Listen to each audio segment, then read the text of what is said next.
The only people who don't want to disclose the truth are people with something to hide.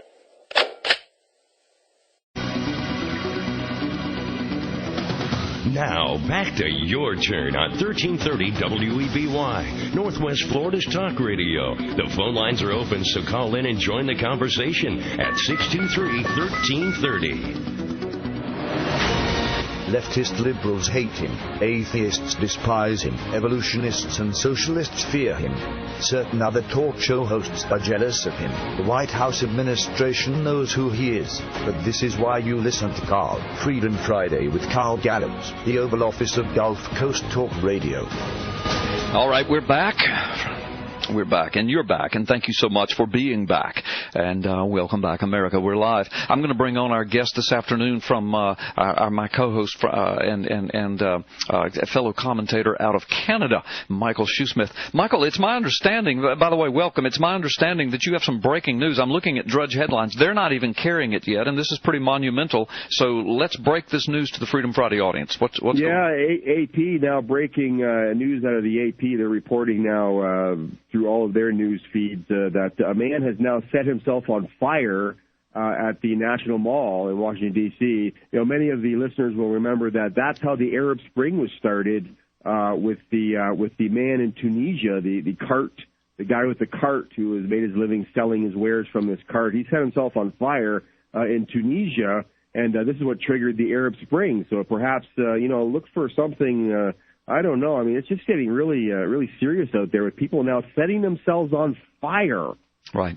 Can you imagine? Well, yeah. No, I can't. Let me just ask you, and you may not have any of this information yet, and thank you for that breaking information. Again, it will serve to remind folks that you really need to listen to Freedom Friday, because you're going to get stuff first here, and or you're going to get a lot of information only here. Now, this information, I'm sure, will be all over the news tonight, but you remember you heard it first here on Freedom Friday. Well, let me ask you, Mike, is there any more information about that concerning what the guy's deal is, what his reason was, who is the guy? Is he black? Is he white? Is he young? Is he old? Is he American or not American? Do you have any details? That's all we know now. It's just coming out now that they've rushed him to the hospital, and nothing more is known that I can see here. But stay tuned for more on this. This is getting quite serious out there with, this lady, unarmed woman being shot to death in front of her own child. Yeah. And this thing having a powerful common denominator with the Navy Yard shooter, so much as both of them claim to be manipulated from the Obama administration, having being stalked and manipulated by the Obama administration, and these are strange ties, and people have made connections to MK Ultra conspiracies, and I don't know, it just seems like maybe we should be asking the serious questions and not simply accepting the narrative, right, which is that these people are mentally deranged. Right. I just think that perhaps we need to be taking the hit with the insults. People are going to say, just a tinfoil hat wearing conspiracy theorist. Well, listen, okay. You can throw that around. Yeah. So let's ask these questions, these hard, tough questions. What is going on here? Yeah. I mean, here we have these people making life and death choices based on this assumption that they're being, or on this belief that they're being manipulated mentally and psychologically by government operatives. Right. Well, Mike, let me break in for a minute and just say, listen, I agree with you, my man. When I was in law enforcement in Florida and spent about 10 years in the field of law enforcement, I was trained that way to ask questions, even ask stupid questions. Sometimes in the asking of what appears to be stupid or silly questions, you discover that there's something to it. There's something big there. That's called criminal investigations. And all investigations begin with the theory that there's a conspiracy somewhere. Because almost all crime involves some kind of conspiracy. So I don't take it. I don't take offense at all when somebody calls me a conspiracy theorist. I don't take things to the nth silly degree, but I do ask questions. It costs nothing to ask questions, and I'm not even afraid to ask the silly questions if there's any merit to asking them at all. And then, of course, we wade through the facts and we bring everything to the top that appears to be truth. But you're right, Mike. Whether or not there is really a connection or not, whether or not Obama and some of his spooks are really messing with these people or not, whether or not any of that is really happening is not the question. The question is, both of these people claim within less than a week, both of these people get involved in shooting around the White House in Washington, D.C., and both of these people, seemingly totally unrelated, are claiming that Obama's messing with their head. Yeah, and people can say, well, it's just a giant coincidence. But listen, when people start dropping dead from heart attacks on the eve of a big reveal like we have with Breitbart, and with the evidence that we have that Congress looked into this weapons that exist which mimic a heart attack, I mean, if we can just turn off the television and focus on what's going on all around us and just wake up, people. I mean, there are things going on here. The United States was founded on a giant conspiracy. Barack Obama was put into office via a giant conspiracy. We have the evidence for that. Right. When it goes from conspiracy theory, whenever you start something like that, and we call it a conspiracy theory, it moves from conspiracy theory to conspiracy possibility as soon as any evidence at all is introduced. And then oftentimes it moves to conspiracy fact. Right, and then it goes to conspiracy probability, which is the evolution of the conspiracy. By the way, here we go. Yeah. This is evolution in action. True evolution. That's right. The evolution of the conspiracy begins with a conspiracy theory. You suspect something, and then as soon as you introduce any evidence at all, it becomes a conspiracy possibility. And then when the evidence becomes overwhelming, it becomes a conspiracy probability. And then when there's enough evidence to convict, it becomes a conspiracy fact. Right. And the conspiracy to defraud the American people through the usurpation of the White House is a conspiracy fact now. The Zullo Arpaio investigation has yielded enough evidence to convict of fraud in the case of the eligibility issue, and which brings me to the what you and I have been discussing with Ted Cruz. Yeah, let's talk about that. What if he would have brought this evidence for a conspiracy to usurp the office of the President of the United States?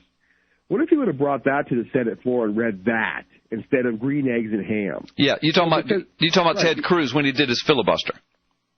Yeah, my fellow Canadian, Ted Cruz, the guy who was born in Canada, who said that he would renounce his Canadian citizenship, admitting that he has dual citizenship, born in Canada, has said recently that he would renounce his Canadian citizenship in order to run for president. Which constitutionally,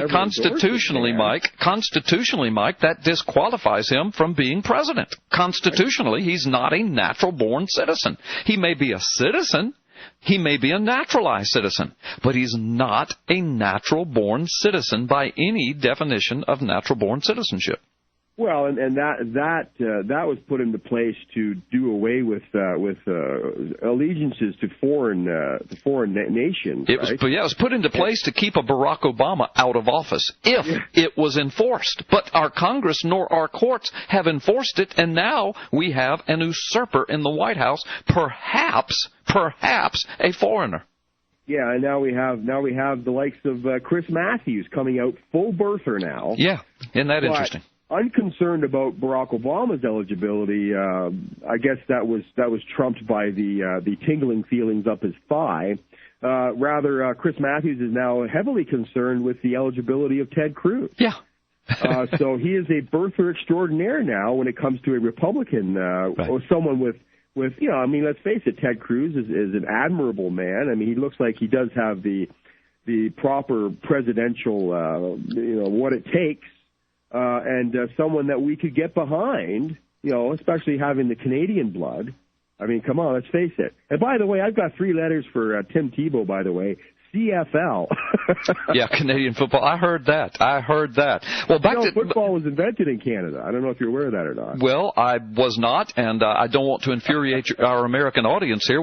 I'll have to check that out. That would be a fun discussion. But back to Ted Cruz. So if people have asked me, Mike, in fact, you just said something off the air. Well, if Ted Cruz runs, are you going to vote for him? No matter how conservative, God and country, apple pie, Constitution loving he is, if he's not qualified, doesn't that make you a hypocrite hypocrite, Carl, if you vote for him. Well, my answer to you, just without giving this deep thought yet, because I don't have to yet, but my answer to you was, I might vote for him and support him vindictively if Obama serves out his entire term and Congress nor the Supreme Court chooses to do anything about the birth certificate that is a forgery, and, by the way, everything else that Zullo has uncovered, which is amazing, and I can't give it all over the air yet, but it'll be given very soon.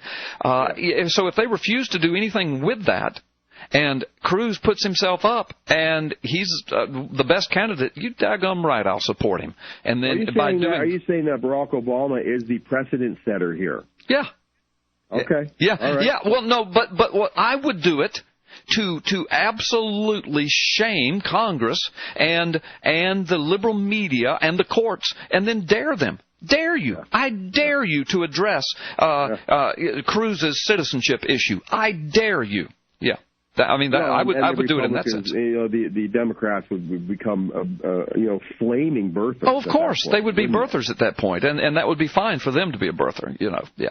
Well, he's an intelligent, articulate white man. Yeah. So we can't have that. Listen, and he's Canadian too. That's right, and Canadian, eh? Hey, Mike, listen, let's take a break, okay? And then when we come back, we'll have a big segment we can discuss. And folks, Mike Shoesmith has a lot more to bring to the table. But if you want to call and talk to Mike, or talk with me, or talk with us about anything we're saying, if you want to agree or disagree, feel free. 623-1330, area code 850. Or if you'd rather just sit back and listen, feel free to do that as well. We're proud of all of our audience. Just glad you're listening this afternoon. Freedom Friday, Carl Gallups. We'll be back in just a moment.